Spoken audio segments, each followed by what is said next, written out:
Ubi caritas et amor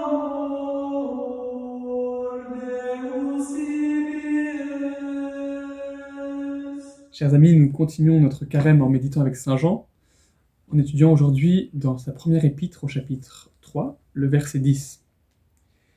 Quiconque ne pratique pas la justice n'est pas de Dieu, non plus celui qui n'aime pas son frère de charité. Dans ce verset, Saint Jean met en parallèle deux vertus, la vertu de justice et celle de charité, deux vertus qu'on a parfois tendance à opposer. On ne comprend pas forcément le rapport qu'il y a entre justice et vertu, comme si pour être vraiment charitable, il ne fallait pas être juste, ou pour être vraiment juste, on ne pouvait pas être charitable. Et Saint Jean pourtant les met en parallèle comme si c'était les deux faces d'une même médaille, ce qu'on va voir plus précisément aujourd'hui. Tout d'abord, la justice, qui est une vertu humaine, une vertu naturelle, qui consiste à rendre à chacun ce qui lui est dû. On peut dire naturelle puisqu'elle correspond à la nature de l'homme. Elle suppose une loi. Cette loi qu'on appelle aussi la loi justement naturelle, puisqu'elle correspond à la nature de l'homme, et qui est inscrite dans le cœur même de chaque personne, que l'homme peut comprendre par sa raison. Cependant, étant donné que l'homme, dans sa nature et donc dans sa raison, est blessé par le péché originel, il est plus difficile de comprendre la loi naturelle. C'est pourquoi Dieu, dès l'Ancien Testament, rappelle à l'homme cette loi naturelle par les 10 commandements, qui ne sont qu'un rappel, de fait, de cette loi naturelle.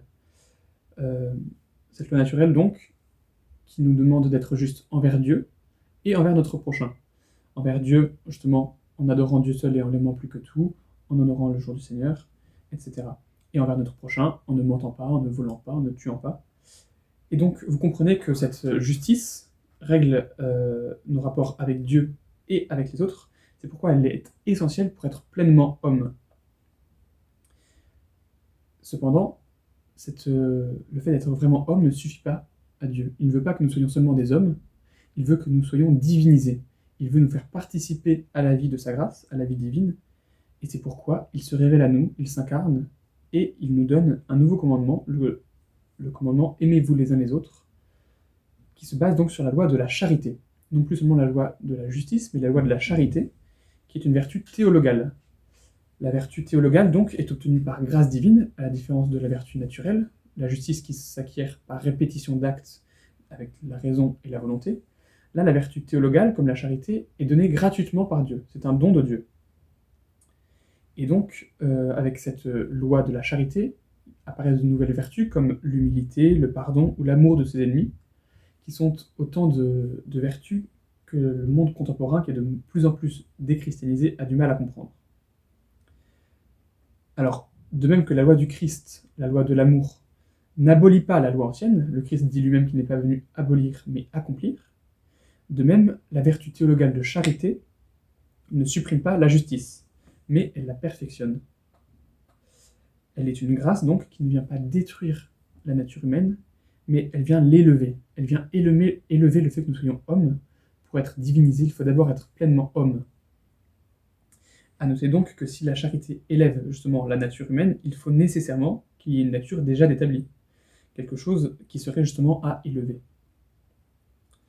On ne peut donc pas, au nom de la charité, supprimer la justice, et il serait illusoire de vouloir suivre le Christ en refusant ses commandements, les commandements de Dieu, les commandements de la nature humaine.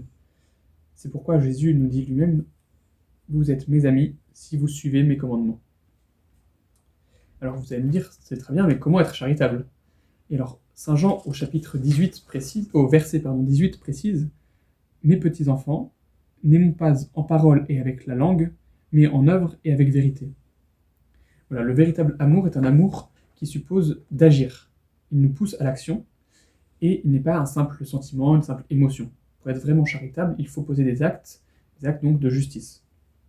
Et alors, Saint Jean ne donne pas d'exemple précis. Il dit qu'il faut agir, mais il ne dit pas vraiment comment dans cette épître. Cependant, dans son évangile, qu'on médite depuis le début du carême, il donne beaucoup d'exemples. Et c'est le cas, par exemple, dans l'évangile où il parle de la femme adultère, l'évangile d'aujourd'hui. Dans cet évangile, Jésus aime la femme adultère, au nom de la charité, il la pardonne, il la relève dans sa dignité de femme. Mais la justice n'est pas oubliée. Il dit à la femme « Je ne te condamne pas », certes. Il ne condamne pas la personne, mais il condamne l'action. Il lui dit à la fin « Va et ne pêche plus ». Ce qui montre bien que l'action est condamnée même si la personne n'est pas condamnée. Ce qui correspond à la phrase Dieu ne veut pas la mort du pécheur, mais qu'il se convertisse et qu'il vive. Vous voyez, la conversion suppose de choisir la justice, même si on se sait pécheur. Ainsi, en conclusion, on peut demander au Seigneur de nous aider à être toujours plus justes, toujours plus charitables, d'abord envers nous-mêmes, en ne nous jugeant pas trop sévèrement, mais en sachant qu'il n'y a rien d'impardonnable, et du coup en choisissant justement de suivre la loi de Dieu, et envers notre prochain, par des demandes de pardon ou des acceptations de pardon. Voilà, je vous souhaite un bon carême à tous,